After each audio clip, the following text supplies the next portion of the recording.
আসসালামু আলাইকুম। আজকে এই রাস্তা দিয়ে যাচ্ছিলাম, হঠাৎ করে আপনারা দেখতে পাচ্ছেন আমাদের ওয়াটারমেলন অর্থাৎ তরমুজ, খুবই লোভনীয় একটা আমাদের ফল। তো এখন আমরা দেখতে পাচ্ছি যে কৃষক ভাইরা এখানে এই যে তরমুজগুলো রেখেছে, তো আমি তাদের সাথে আসসালামু আলাইকুম, এই যে তরমুজগুলো কীভাবে বিক্রি হয় একটু বলেন তো দেখি। এটা সবাই বেচা কেনা হয়। সব হয় মানে পিস ভাই, এরকম এক পিস কত এটা 120 টাকা করে কেনা আছে। পিস?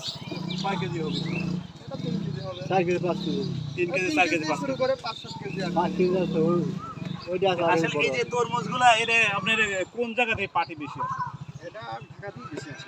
ঢাকা থেকে? ঢাকা সিলেটে ঢাকা সিলেট সব সাইড থেকে আছে। মানে প্রতি বছরের না এবার? প্রতি বছরে। তা আমার প্রশ্ন হলো যে এই যে তরমুজগুলো, যদি পার্টি না আসে তখন কি হবে? তখন কি পাটি আসলে তো কম দাম হয় পারবে। কম দাম হয় না? তাহলে তো দাম কম না দাম রোডে যখন কথা লাগবে রোডে নিয়ে যাওয়া তো আর গেমে খুব কথা লাগবে এরকম হবে। গত বছর দাম কি এবার কম না বেশি? কম আছে। রোজ মেলা কম এবারই কম। তো দর্শক আসলে কৃষক ভাইরা, আমি একজনের কথা বললাম যে এই যে তরমুজগুলো দেখছেন 3 কেজি 4 কেজি ওজনের হবে, তো এখানে সবা বিক্রয় হয়।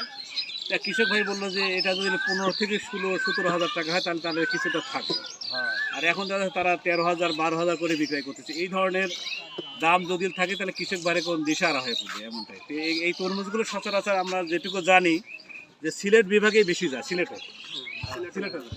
তো এটা হলো আমাদের নাটোর জেলা একদম শেষ প্রান্ত, নাটোর জেলার শেষ প্রান্ত আমাদের ভিটা কাজীপুরে বর্তমানে অবস্থান করছি। এটা জোনাল ইউনিয়নের মধ্যেই পড়ে, আর সামনে হয়তো আমাদের সিরাজগঞ্জ বা পাবনা জেলা।